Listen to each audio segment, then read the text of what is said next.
40 years ago, I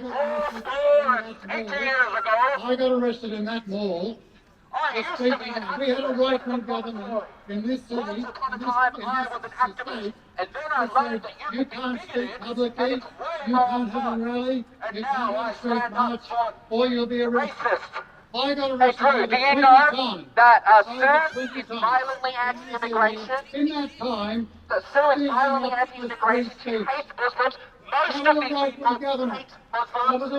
Did you know that Leah is an anti-vax conspiracy theorist? Who is the main enemy of free speech in this state? Did you know That that person these people like are him, here people like to you tell and you that me, transgenders are pedophiles, that we are rapists? Did you know, to Hutton, that free speech does not extend until you violate human rights, and these people have violated human rights multiple times. To Hutton, you are standing up for violating human rights. Yeah, move that, mate, move that. That's not what we're here about. It is the right of people to be able to say that. You do not. If you are standing for the way you speak. There was a time you and I would have been exactly on the same side. Exactly on the same side. What's happened in the meantime? What's happened? There has been a major shift in the way that people on the left of the political spectrum have thought about politics. And the main way they have changed is they have stopped thinking about universalism. What's universalism? Universalism is the belief that there is a common... Don't listen to him. Let's have a dialogue. I'm quite happy to hear what you've got to say, but you should be happy. You should be happy to hear what I've got to say. Universalism means that there is a common humanity. We all share a common humanity. Drew, they violated the Human Rights Act. The problem is, you don't believe that. You believe in identity. You believe in identity, not a common humanity. Now, I believe that all movements for social reform do so, even when they're about identity, should be within the context of that universalism, the belief in a common humanity. Who's done that in the past? Humanity now, That's queer theory says that. Queer theory says that. And look, you're right. To a certain extent, you're right. There is a degree of hypocrisy about universalism. There is a degree of hypocrisy. No liberal democratic regime is entirely free from hypocrisy. There are oppressions. There is exploitation. But what do you do in the face of that? You do what people like Martin Luther King and Gandhi and people like that have done in the past. You call them out. You call them out. You say, stand up like that. That's exactly right. That's exactly Stand right. up like that. You Stand do. up like that. Because you believe in a common humanity. Women's rights. A common humanity. Martin Luther King said, I believe in the American dream. And the American dream is not just white people, but for black people as well. And what did they achieve? What did they achieve? They achieved a huge amount. Black people in the United States have equality. What did the women's movement do in the second wave feminist movement? They fought using rationality and resistance. Rationality, civil discourse, but resistance. And what they got in the end was a system in this country which does not discriminate legally against women. Now, I also believe that an anti-discrimination system should make sure that trans people are not discriminated against either. Of course they should. We're not discriminating against you. I beg your pardon, I can't hear you, I'm sorry. I completely of the animal justice because she was hating on trans. I completely agree with the anti-discrimination legislation. You shouldn't be discriminated against if you're trans on the basis of employment or housing or education or anything else. But You push it too far.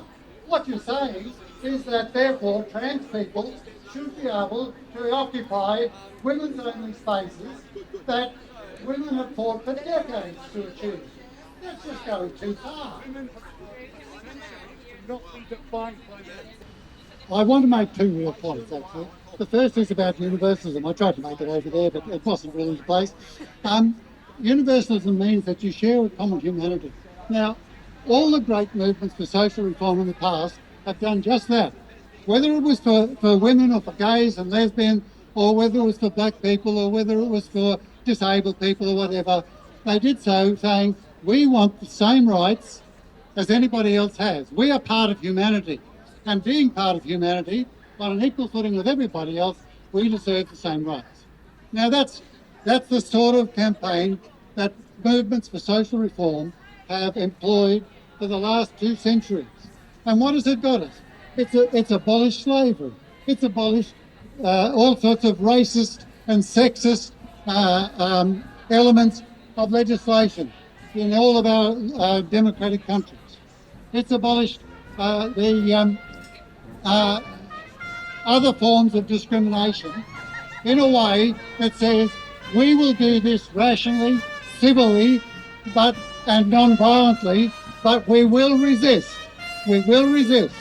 We will do that within a framework of universalism. The other point I want to make is about biological integrity. Now, I'm a Green. I've been a Green for 45 years. I founded the Green Party. But what motivated me to do that was the notion that this is a finite planet. If you look at the globe, where does life exist on this planet? It exists within a very small, what's often called a critical zone. The critical zone is from the top of the vegetative cover to the groundwater. That's where all life exists. Doesn't exist anywhere else. And that life is finite. It is finite and it is fragile. And if you interfere too much with it, you degrade it. And in fact, you can destroy it with wrong-headed development, with depleting natural resources, and with putting too much waste into our natural environment. That undermines biological integrity on this planet. And we've been doing it for a long time now, and unless we change course, then we're in for a very serious time over the next few decades. Now, if it applies to nature, it also applies to human beings. We have to recognise limits. Just as there are limits in nature and the degree to which you can interfere with it, there are limits to human behaviour and the human body, which we have to recognise. We have to recognise that if we demand certain rights, which these people over here are doing, that it's possible that those rights can infringe on the rights of other groups in the community. And if that's the case, then what needs to happen is that those groups need to talk together, not scream and yell at each other and get people sacked and get people expelled and blow on trumpets so that they can't be heard when they try to have a bit of a speak out. There should be a rational and civil discussion that occurs to say, all right, this is what you want, this is what we are concerned about, so how do we resolve all that? That's not what's been happening here. Instead, what's been happening is that governments have been persuaded to pass legislation which, whether they knew it or not at the time, undermines the very aims that they're trying to achieve, which is the satisfaction of all groups in the community and their rights. Now, the rights of women are being undermined by legislation which says if you identify as a certain gender, then you have the rights to enter any women's only spaces. Now, that needs to be challenged. And we're challenging here with a rational and civil and humane discussion and a non-violent one. And we are challenging people over there to do the same.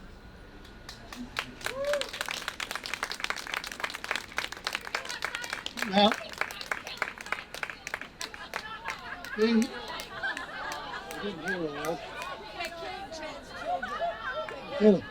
well, that's the other point that I want to make. that there is a problem which I think can mostly be resolved on this if there's some good faith on both sides about entering women's only spaces. The other problem, though, is a bit deeper set than that, and that's what that young woman was just saying then. The medicalisation of young people who are having problems growing up.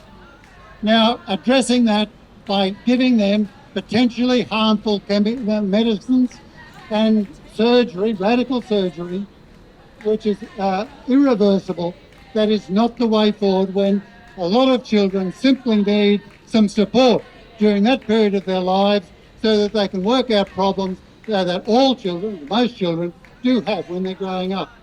And they might be same-sex attracted, or they might have autism, or they might have some other problem that they need to work through, but can work through, and can do so quite successfully for the most part, without those other harmful things that the medical establishment and pharmaceutical companies are trying to foist on. Now, so there's only one way to deal with this, and that is the way the women's rights movements and other progressive social movements have done from time immemorial, and that is you do it in a non-violent, rational and civil way. You just put up the rational arguments, you do the research, you make sure that your arguments are right, and you resist. You say, I'm not going, if the police are going to try and arrest us for this, well, we cop it. I've done it in the past, plenty of people have done it in the past. Martin Luther King did it, Gandhi did it, plenty of women's rights protesters have done it in the past. We do it again. But we don't accept the bullying. That's the main thing. We do not accept the bullying. We take it up to them. That's why I walked over there before, because I'm saying, we're not going to back down to you lot. We're not going to let you override us. We're going to stand up to you. We believe in free speech. You don't. You believe in an authoritarian, anti-democratic regime. That's what you're looking for. One that upholds your views, not supports a multiplicity of views and a real diversity in the community. What I'm saying is that from now on, we need to say to people, be brave. Be brave. That's all you need. These people, they will go away sooner or later. Don't be bluffed by them. There's nothing to them. I mean, for 2 million years, we've accepted that there's binary sex. For 2 million years, our species has progressed on the basis that reproduction occurs between men and women, biological men and women. It served us for 2 million years. It's a credible view of the world. and to say that therefore it should be wiped out by getting people sacked or expelled or suspended in my case, or deplatformed, that's simply anti-democratic, needs to be resisted with a bit of bravery. Thank you.